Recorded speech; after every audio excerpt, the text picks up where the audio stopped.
बिस्मिल्लाहिर्रहमानिर्रहीम पार्ट 28। पुलम कहती है, बापू थोड़ी थोड़ी देर बाद मुझे पानी पिलाता था, लेकिन सफ़र बहुत लंबा और थका देने वाला था।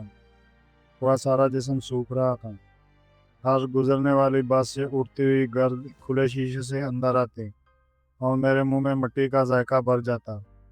बस एक जगह रुकती, कुछ लोग उतरते, कुछ चढ़ते। बस फिर चल पड़ती और मुझे ऐसा लग रहा था ये बस कभी एक जगह नहीं रुकेगी और ये सफ़र कभी ख़त्म नहीं होगा। खेतों के ऊपर सूरज और झुक गया था, जिससे खुश्क घास अरगवानी हो गई थी, लेकिन मुझे अब भी दरिया नज़र नहीं आ रहा था। वो आगे एक पुल है, बापू ने कहा। ना, हम बस से उतर जाएंगे। पुल बहुत ऊंचा था। बस ने जैसे हवा में जमुना पार की। ऐसा लग रहा था जैसे हम परिंदों की तरह दरिया के ऊपर से प्रवास करके जा रहे हैं। बस दरिया के दूसरी जाने पहुंची और एक जगह ठहर गई। बस स्टॉप पर बापू ने मुझे एक कुल्फ़ी लेकर दी। ठंडी मीठी दूध वाली कुल्फ़ी से मेरे मुंह का जायका बेहतर हो गया। एक बार फिर हमने कच्चे रास्ते पर अपने गांव की तरफ सफ़र शुरू कर दिया। हमें 5 मील पैदल चलना था।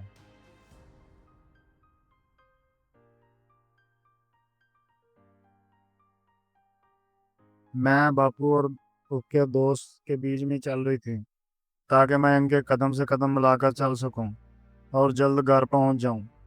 हम मुख्तलिफ देहात के करीब से गुजरते हुए, जिनके नाम मुझे मालूम भी ना थे।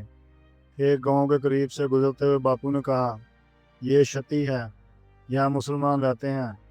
तो फिर जल्दी चलो बापू, मैंने तेज तेज कदम उठाते हुए कहा, वरना ये हमें पकड़ कर खा जाएंगे। बापू का दोस्त हंस पड़ा। ऐसे नहीं कहता फूलन, बापू ने कहा, मुसलमान भी हमारी तरह इंसान हैं। फ़र्क सिर्फ ये है कि वो हमारे जैसे मंदिर में नहीं जाते। बस जब सूरज मगरबी उफक में गुरूब होने लगा, तो हम कच्चा रास्ता छोड़कर पगडंडी पर आ गए।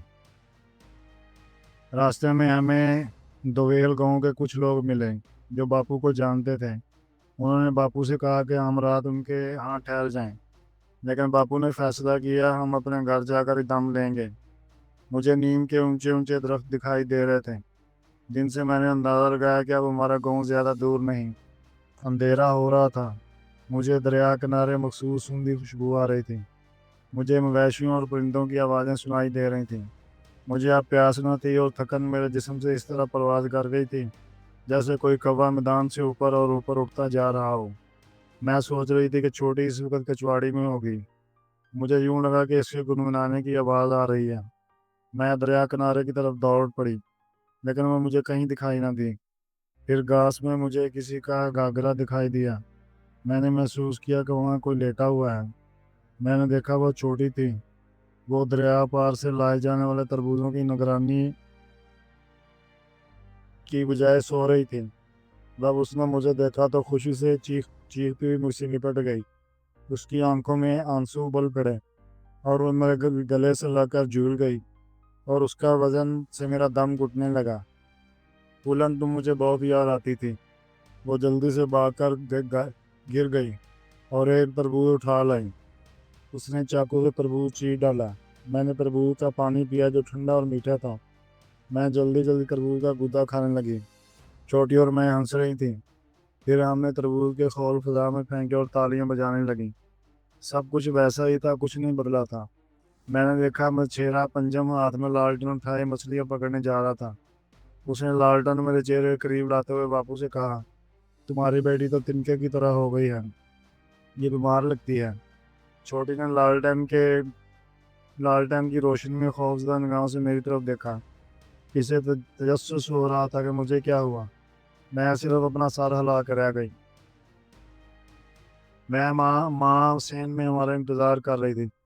हमें देख देख कर उसने साड़ू के पल्लू से अपने आंसू पूछे। उसे बोला ना जा सका। बस जोर से मुझे अपने बाजू में बींच लिया। फिर वो मेरे पाँव दलवाने के लिए पानी का लोटा लेकर आई। मैंने देखा कि वो अभी तक रो रही है। मैं इसे अपने साथ पेश आने वाले वाकया के बारे में कुछ नहीं बता सकती थी।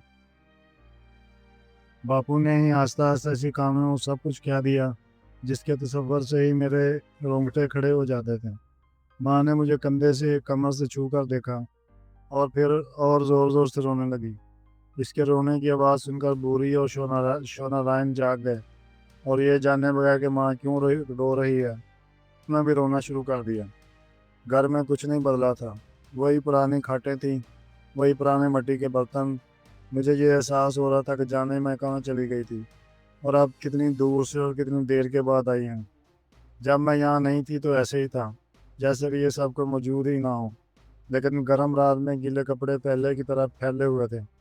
چھوٹی مجھے دیکھ کر بہت خوش ہو رہی تھی، بوری میری گود میں سر رکھ کر سو گئی تھی اور آخر کار چکی پیستے ہوئے تاکہ روٹیاں پکائی جا سکیں ماں پھٹ پڑی۔ میں اس حرام کے پتی لال کو سبق سکھاؤں گی، اب وہ ادھر نظر آیا تو میں جوتوں سے اس کی مرمت کروں گی کہ زندگی بھر یاد کرے گا۔ پھر روٹیاں پکاتے ہوئے ماں اسے سلواتیں سناتی رہی۔ میں اسے کبھی وہاں نہیں جان دوں گی، ماں نے باپو سے کہا۔ وہ راکشس تو میری بیٹی کو جان سے مارنے لگا تھا۔ باپو خاموشی سے روٹیاں کھاتا رہا، میرے الگ سے کوئی ٹھوس چیز نہیں اتر رہی تھی۔ ماں نے مجھے گرم دودھ اور نرم چاول دیے اور جلدی مجھ پر غنودگی طاری ہونے لگی۔ جاری ہے۔